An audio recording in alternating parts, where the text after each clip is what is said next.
Halo, Assalamualaikum warahmatullahi wabarakatuh. Teman-teman, ketemu lagi di channel Resti Hadianti.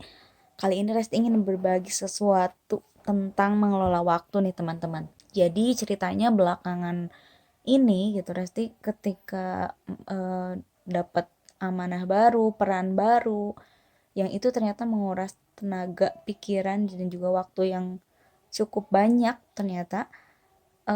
Otomatis keadaan ini membuat ritme kerja yang sudah terbentuk itu jadi adaptasi lagi dan agak kelimpungan juga.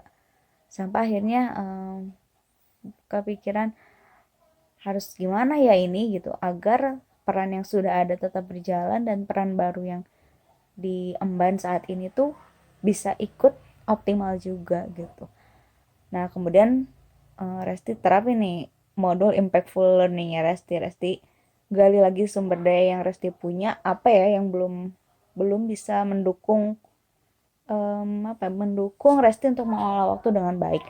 Ternyata memang ada pengetahuan yang kurang Resti miliki gitu tentang mengelola waktu ini. Hingga akhirnya tadi pagi Resti coba belajar lagi gitu, cari referensi lagi, um, belajar dari orang-orang yang sudah bisa mengelola waktu dengan baik. Hingga Resti dapat kesimpulan ada 2 poin yang hari ini Resti terapkan dan itu wow amazing gitu.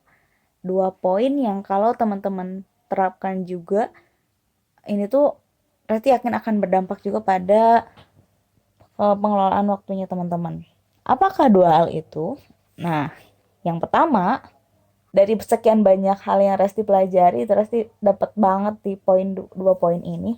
Pertama adalah miliki mindset yang benar tentang kepemilikan waktu. Maksudnya gimana? Jadi kita semua sudah Allah anugerahkan waktu 24 jam. Setiap orang tuh sama gitu ya.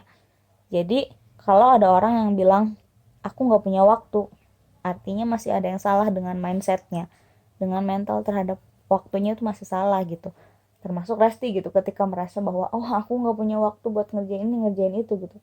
Ternyata ada mindset yang perlu diperbaiki. Mindset yang benarnya gimana?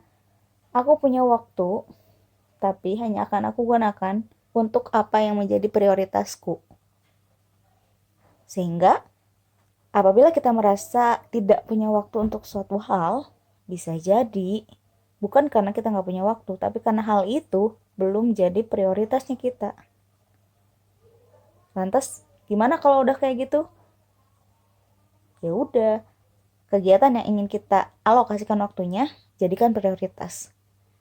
Kalau itu sudah jadi prioritas otomatis waktu itu akan bisa kita alokasikan. Itu yang pertama. Dan yang kedua adalah tentang durasi kerja yang pendek. Nah, jadi ini menarik nih teman-teman.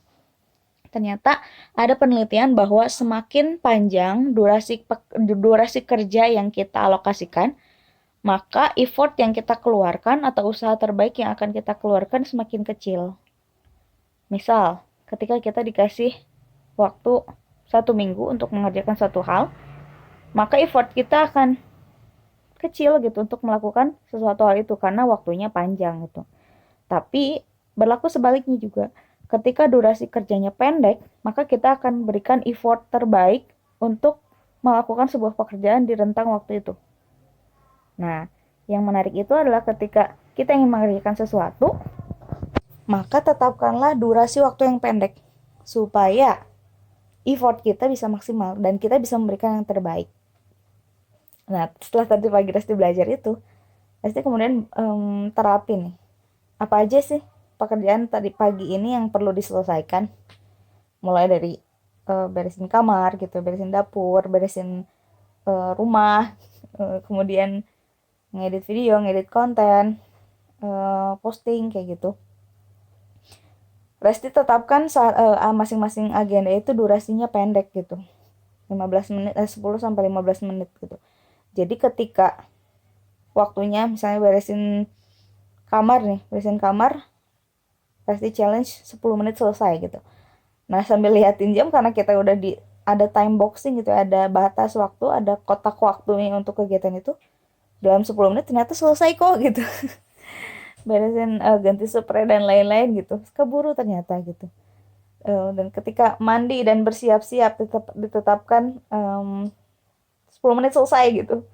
Ternyata bisa kok gitu, bahkan kurang dari 10 menit udah selesai gitu. Jadinya cara ini akan terus digunakan insya Allah depannya gitu untuk bisa mengelola waktu lebih baik. Nah, kalau menurut teman-teman ini bermanfaat, jangan lupa di like, komen, dan subscribe channelnya. Nyalain notifikasinya biar update terus video dan podcast dari Resti Hadianti. Terima kasih. Wassalamualaikum.